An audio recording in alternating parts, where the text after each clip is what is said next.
Today is an occasion for us to pay a visit to a once again renewed popular idea called modern monetary theory. The person whose name is most on it, Stephanie Kelton, was an advisor to Bernie Sanders' campaign 4 years ago. Alexandria Ocasio-Cortez, many of the new progressives on the left have associated themselves with her ideas, her publications, and this theory. So I think it is fair to say that it is a theory that it resides and is frankly gaining popularity on the progressive left. Yeah. Not all economists think the national debt is something we should worry about. One of them is Stephanie Kelton. She's a professor of economics and public policy at Stony Brook University. I'm the former chief economist on the U.S. Senate Budget Committee for the Democratic staff, and I'm the author of a New York Times bestseller, The Deficit Myth. That book has a lot of interesting ideas about government debt. The last thing that she says about taxes, specifically before I move on to the rest of the book, is that she says the purpose for taxes, the main purpose, the biggest one, is to create a demand for the currency. She gives an example of a dad who wants his kid to do chores, and so he says, I'll give you these dad coupons. And they say, we don't want those dad coupons. And he says, okay, well, at the end of every week, you owe me 30 dad coupons, or else, you're grounded. And so in order to create a demand for those dad coupons, which are really worthless to him, he says, well, you owe them to me or else there will be a punishment. And so all of a sudden, now they have to go and do all these chores in order to, accumulate these dad coupons so that at the end of the week, they can pay some of them back to him. And ultimately, he doesn't care what they are. He could destroy them. He doesn't need them. He made them up. He printed them. And so she says this is exactly what the government does. That the government just, they have to include taxes in the system in order to create a demand for the currency. If you don't turn in a certain number of their fake printed money at the end of the year, you go to jail. We should put modern in quotation marks because it's a very old idea. Thousands of years old, if the truth be told. But once again, it is being presented as new. And it is this.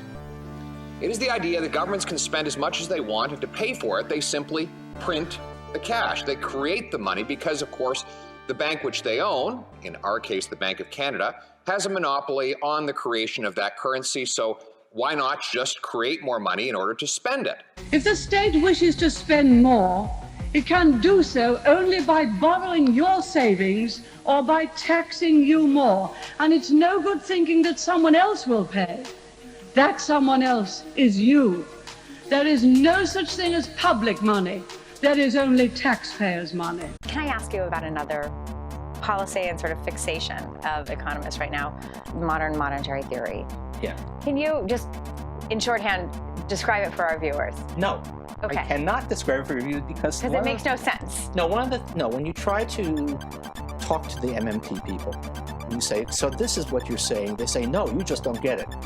The only limit on the amount that can be spent is when said money creation leads to inflation, at which point modern monetary theorists say the solution is to simply raise taxes in order to reduce the demand that was driving up the inflation in the first place. Now, all this sounds magical, creating something from nothing. But as it has been said, there is nothing new except what is forgotten.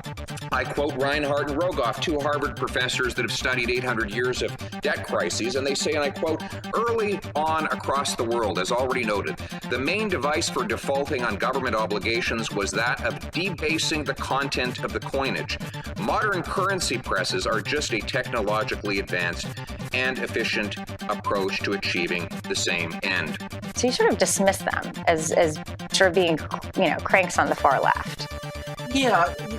Well, no, I'm not even sure it's on the far left. It's not at all clear that an MMT perspective, whatever that is, because they're very hard to decipher.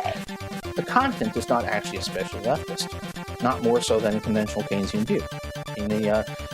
If anything, I could get too technical here, but if anything, I would say that a conventional Keynesian view gives you more room for deficit spending than MMT does.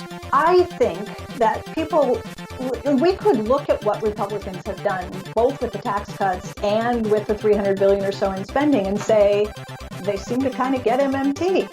When governments print money, they drive up the price of two things. One, the things that the rich own. And two, the things that everyone else buys. So if you are a millionaire mansion owner, you're getting extremely rich. Your house is making a lot more money than you are. You're sitting in your rocking chair and cash is just falling out of your attic on your head. But if you are a working class person who rents in order to have a roof overhead, your rent is going up, your food is going up, your gas is going up, everything you buy is going up, except your wages are not. And guess what? That dream of owning a house, it's getting further and further away. Deficits do matter, but they don't matter in the ways that we've been conventionally thinking about them. And the way we usually think about a deficit is that it's evidence of excessive spending.